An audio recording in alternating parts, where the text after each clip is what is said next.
Hi guys, मेरा नाम है साहिल खन्ना और आज की वीडियो शुरू करते हैं। सबसे पहले न्यूज़ है टोयोटा इंडस्ट्रीज की, तो उसको प्राइवेटाइज करने का प्लान किया जा रहा है। जो टोयोटा ग्रुप के फाउंडिंग मेंबर है, उनकी फैमिली मेंबर की जो लीनियज के जो बंदे आ रहे हैं, उन्होंने प्रपोज किया है $42 बिलियन का बाय आउट टोयोटा इंडस्ट्रीज के लिए। ये जो पैसा है ना, 40% प्रीमियम है लास्ट ट्रेडेड प्राइस के ऊपर। अभी जो टोयोटा इंडस्ट्रीज है 9.1% टोयोटा मोटर्स का ओन करती है। तो आइडिया ये है, मार्केट से पैसा उठा के उसको प्राइवेटाइज किया जाएगा। और पिछले कुछ टाइम से अगर हम जापान की बात करके चले, वहां पर बहुत ज्यादा कंसर्न्स आ रहे हैं कॉर्पोरेट गवर्नेंस को लेके। तो इसी चक्कर में शायद हो सकता है टोयोटा इंडस्ट्रीज को ये प्राइवेटाइज कर रहे हैं, क्योंकि जो टोयोटा मोटर्स है ना, उसकी जो पेरेंट कंपनी थी वो यही थी।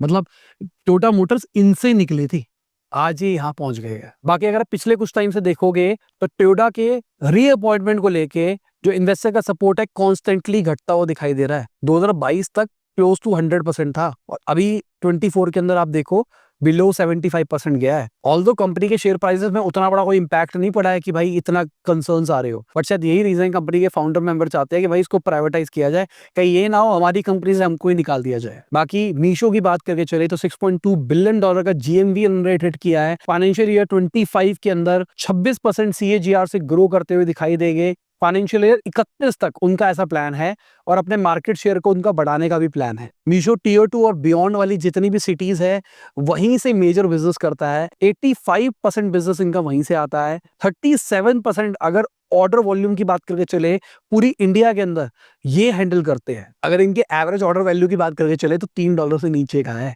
और फिर भी कंपनी एक लेवल पे प्रॉफिट मेंटेन कर पा रही है। इन्होंने सप्लाई चेन नेटवर्क अपना बहुत सॉलिड बना लिया है, लॉजिस्टिक सिस्टम अपना खुद का बनाते हुए दिखाई दे रहे हैं। अच्छा काम कर रही है अगर देखा जाए इस दुनिया के अंदर जहां पर कंपनीज दबा के लॉस करती है। मैं ये नहीं कहूंगा कि इन्होंने लॉस नहीं किया, बट इन्होंने बहुत पिवट मारे। पहले कुछ और करते थे, फिर उसको कहा कि भाई बिजनेस नहीं बन रहा, चलो कुछ और करके देखते हैं, चलो अभी बिजनेस नहीं बन रहा, कुछ और करके देखते हैं। कर करके इन्होंने अपना बिजनेस मॉडल को रिफाइन किया है, जो कि एक बहुत बढ़िया केस स्टडी है। मैंने अभी रिसेंटली इसके ऊपर केस स्टडी बनाई थी, किस तरीके से इन्होंने पूरा पिवट मार के अपना पूरा बिजनेस मॉडल चेंज किया है। ज्यादातर लोगों को लगता है कि इनका कॉम्पिटिटर अमेजॉन फ्लिपकार्ट है ही नहीं। अमेजॉन फ्लिपकार्ट इनका कॉम्पिटिटर है ही नहीं, ये अपने खुद के कॉम्पिटिटर है। टीयर 2 टीयर 3 सिटीज में 85% मार्केट कैप्चर करके बैठे हैं। ये फोकस ही वहीं पे कर रहे हैं, इनको और कुछ करना ही नहीं है अभी के लिए। साथ में इनका टारगेट ये है कि बिजनेस बनेगा भाई लॉजिस्टिक्स से। ये अपने लॉजिस्टिक्स को स्ट्रॉन्ग कर रहे हैं, तो हो सकता है फ्यूचर के अंदर ये डिलीवरी जैसी कंपनीज के कॉम्पिटिटर बन जाए। हम बात कर रहे हैं कि भाई ये अमेजॉन फ्लिपकार्ट से compete करेंगे, क्या था गेम ही बदल चुकी हो आने वाले टाइम के अंदर। वीडियो देखना, आपको समझ में आएगा किस तरीके से इनका बिजनेस चेंज होता हुआ दिखाई दे रहा है। रिलायंस ने 19,000 करोड़ से ज्यादा का प्रॉफिट रिपोर्ट किया है। इनके सारे वर्टिकल्स इंप्रूव होते हुए दिखाई दे रहे हैं। अगर हम रिलायंस ओवरऑल ग्रुप की बात करके चले तो Q4 में 19,407 करोड़ का प्रॉफिट रिपोर्ट किया है। ये पिछले क्वार्टर से बेटर ग्रोथ दिखाई दे रही है। अगर इनके ऑयल टू केमिकल बिजनेस की बात करके चले 15.4% बढ़ता हुआ दिखाई दिया है। रेवेन्यू बढ़ा है, बट कहीं ना कहीं मार्जिन के ऊपर प्रेशर था। अगर जियो की बात करके चले तो 7,022 करोड़ का प्रॉफिट रिपोर्ट किया है। अब चार्ट के अंदर देखो भाई, मार्जिन मेंटेन रहे हैं, एबिटा इनका बढ़ता हुआ दिखाई दे रहा है, रेवेन्यू इनका बढ़ता हुआ दिखाई दे रहा है। एवरेज मंथली इनका कहना है 33.6 GB डेटा कंजम्पशन करते हैं लोग। आज हमारे ऑफिस में कुछ इंटरनेट का इशू था और मैंने अपने फोन से ही हॉटस्पॉट क्रिएट करके अपने 2 टीम मेंबर्स को भी दे रखा था, खुद भी यूज कर रहा था। तो ऑलमोस्ट हमने 1.5-2 घंटे के अंदर 12-13-15 GB के आसपास फूका है। तो ठीक है भाई, ये अनलिमिटेड जो दे रहे हैं ना 5G, इस चक्कर में बहुत यूज होता है। बाकी रिलायंस रिटेल के Q4 रेवेन्यू की बात करके चले 16% बढ़ता हुआ दिखाई दिया है। अगेन चार्ट में देखो, मार्जिन कॉन्स्टेंटली मेंटेन रहे हैं। रेवेन्यू आप एक बार को कह सकते हो वही घटता हुआ दिखाई दिया है, बट आप कंपेयर कर रहे हो Q3 से, जो कि फेस्टिव सीजन था। फेस्टिव सीजन में सीधी सी बात है सेल्स ज्यादा ही आती है, रेवेन्यू ज्यादा ही रहता है। बट अगर आप Q4 ऑफ फाइनेंशियल 24 से कंपेयर करके चलोगे तो भाई अच्छे लेवल पे ग्रोथ दिखाई दे रही है। रिलायंस कंज्यूमर ब्रांड्स की बात करके चले तो 11,450 करोड़ की सेल जनरेट करी है। कैंपा कोला की बात करके चले 1,000 करोड़ से ऊपर रेवेन्यू पहुंच गया है। कई लोग कहते हैं लोकल है भाई, कोल्ड ड्रिंक लोकल है। भाई 1,000 करोड़ का रेवेन्यू जनरेट करना कोई छोटी बात भी नहीं है। मैं ये नहीं कह रहा कि कोको कोला पेप्सी को बीट कर देंगे, बट ये भी अपनी एक नीश पकड़ रहे हैं और अपने हिसाब से आगे बढ़ते हुए जा रहे हैं। ये भी वही मीशो वाले अप्रोच रख रहे हैं कि भाई टियर 2 टियर 3 सिटीज को पहले कैप्चर किया जाए। अगर आप बहुत सारी सिटीज के अंदर देखोगे तो आपको कैंपा कोला उतनी देखने को नहीं मिलती है, इनकी बड़ी बोतल उतनी देखने को नहीं मिलती है। इनकी स्ट्रैटेजी कुछ अलग ही चल रही है पिछले कुछ टाइम से। इसके ऊपर भी केस स्टडी डाली थी अभी रिसेंटली, वो भी देख लेना। बाकी एक केस स्टडी है जो कि ऑलमोस्ट एडिट हो गई है, मोस्ट प्रोबेबली मंडे आएगी। अभी आप ये वीडियो देख रहे हो, इसी के आसपास में मान लो 10-15 मिनट या 1 घंटे के बाद में एक और वीडियो आ जाएगी, मोस्ट प्रोबेबली अगर एडिट हो चुकी हो। हमने अपना एक विंग ऑफ वीडियोस को आउटसोर्स करने की प्लान कर रहे हैं, पर बहुत ज़्यादा टाइम लग रहा है उन वीडियोस को एडिट करने में। तो अगर हो गई होगी तो आ जाएगी। वो कंपनी स्टार्टअप्स के लिए किस तरीके से केपीआईज मैट्रिक्स बनाए जाते हैं, किस तरीके से एम्प्लॉय प्रॉफिटेबिलिटी चेक करी जाती है। अगेन वो जो बहुत टॉप लेवल कंटेंट है शायद सबके लिए नहीं है, उन्हीं के लिए जो एक्चुअली बिजनेस कर रहे हैं, जो करने का प्लान कर रहे हैं, शायद उनकी भी ज्यादा मदद नहीं होगी उस वीडियो से। बाकी रिलायंस पहली कंपनी बन गया है जो कि 10 लाख करोड़ से ऊपर रेवेन्यू के ऊपर पहुंच गया। ये बहुत बड़ा नंबर है। इनका एबिटा 2.9% बढ़ता हुआ दिखाई दिया है, पैट 2.9% बढ़ता हुआ दिखाई दिया है। 81,309 करोड़ का प्रॉफिट किया भाई इन्होंने, मतलब $9.5 बिलियन से ऊपर हो गया एक तरह से। कैलकुलेशन गलत हो तो बता देना, मतलब पहले जब $80 हुआ करता था उसके हिसाब से अगर देख के चले तो $10 बिलियन का इनका प्रॉफिट है। जितनी वैल्यूएशंस नहीं है कंपनी की, एक साल में इतना कमा लेते। वीडियो में जाने से पहले आपको याद देना चाहूंगा, आपने लाइक का बटन नहीं दबाया, लाइक का बटन दबा दो, चैनल को कर दो सब्सक्राइब। मैं ऐसी ही डेली बिजनेस न्यूज आपके लिए लाता रहता हूँ। बाकी रिलायंस वाले 25,000 करोड़ रुपए नॉन कन्वर्टेबल डिबेंचर्स के थ्रू रेज करने का प्लान कर रहे हैं। 31 मार्च 2025 तक की अगर बात करके चले तो इनके 30,000 करोड़ के आसपास के नॉन कन्वर्टेबल डिबेंचर्स थे जो कि आउटस्टैंडिंग थे। बाकी म्यूचुअल फंड ने अडानी ग्रुप के अंदर अपनी होल्डिंग बढ़ाई है, बट एफआईआईज ने घटाई है। अगर आप इस टेबल को देखोगे तो आपको समझ में आएगा, अडानी ग्रुप के अंदर हर एक कंपनी के अंदर फॉरेन इन्वेस्टर बेचता हुआ दिखाई दे रहा है। बट अगर मैं म्यूचुअल फंड्स की बात करके चलूं तो वहां पर वो ओवरऑल खरीदते हुए दिखाई दे रहे हैं। एसीसी नेगेटिव है, Adani ports and SEG negative है, और अडानी टोटल गैस नेगेटिव है। बाकी सब में पॉजिटिव ग्रोथ दिखाई दी है। तो फॉरेन इंस्टीट्यूशनल इन्वेस्टर समझ नहीं पा रहे हैं क्या अडानी की ग्रोथ को, या फिर म्यूचुअल फंड वाले समझ गए अडानी की ग्रोथ को, टाइम बताएगा। बाकी कास्ट 24 250 एम्प्लॉइज को निकाल रहा है अप्रैल 2025 के अंदर, और प्रोडक्ट और टेक्नोलॉजी टीम से निकाला जा रहा है मेजरली। रीजन भाई कहीं ना कहीं मुझे लगता है एआई कहीं ना कहीं काम खराब कर रहा है। बहुत सारा काम एआई करके दे रहा है। कार्स 24 ने पिछले 3.5 साल से कोई भी पैसा रेज नहीं किया है। दिसंबर 2021 के अंदर $450 मिलियन रेज करे थे, $3.3 बिलियन की वैल्यूएशन के ऊपर। अगर इनके रेवेन्यू की बात करके चले तो 6917 करोड़ पे जाता हुआ दिखाई दिया, 25% राइज होता हुआ दिखाई दिया फाइनेंशियल ईयर 24 के अंदर। बट इसके लिए इन्होंने ऑलमोस्ट 500 करोड़ का नेट लॉस रिपोर्ट किया है।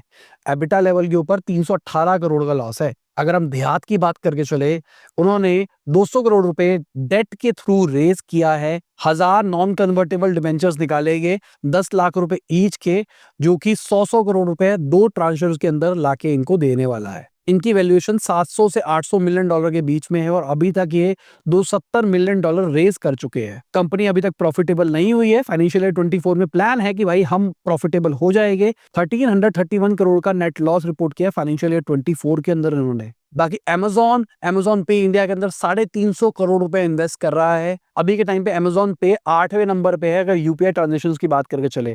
0.6% मार्केट शेयर कैप्चर किया है मार्च के महीने के अंदर, जहां पर फोन पे, गूगल पे 47.25%, 36.04% ईच के ऊपर बैठे हैं। रिसेंटली सुपर डॉट मनी जो कि फ्लिपकार्ट का है, या फिर नावी वालों की बात करके चले, वो मार्केट शेयर कैप्चर करते हुए दिखाई दे रहे हैं।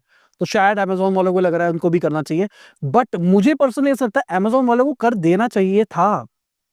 ऐसा क्यों नहीं कर पा रहे ये समझ में नहीं आ रहा। अमेजॉन वाले अगर कहते हैं ना कि आप अमेजॉन पे से पे करो, आपको कैशबैक मिलेगा, आपको डिस्काउंट मिलेगा, ये मिलेगा, तो कहीं ना कहीं अमेजॉन पे बढ़ता हुआ दिखाई देगा। जो अमेजॉन का क्रेडिट कार्ड है ना, जहां पर आपको सिर्फ 5% का कैशबैक मिलता है अगर आप अमेजॉन प्राइम यूजर हो, ये उसी टाइप की कुछ स्कीम निकाल देना यूपीआई के अंदर, मार्केट शेयर बढ़ जाएगा मेरे हिसाब से। अब ये नहीं पता कि क्या सीसीआई इसको अलाउ करेगा या नहीं करेगा, क्या कंपटीशन के अंतर्गत ये रहेगा या नहीं रहेगा, बट मेरे हिसाब से ऐसा कुछ स्ट्रेटेजी एकदम इनका बिजनेस बढ़ा सकती है। बाकी सैमसंग इंडिया की बात करके चले तो चेन्नई के अंदर 1000 करोड़ रुपया वो इन्वेस्ट कर रहे हैं। लास्ट न्यूज में हमने बात करी थी, सैमसंग वाले इंडिया के अंदर अपनी प्रोडक्शन को बढ़ाने का प्लान कर रहे हैं, क्योंकि भाई उनके सारे फोन ताइवान में बन रहे हैं और सैंक्शन के चक्कर में नुकसान होगा, इस चक्कर में इंडिया में बना लो।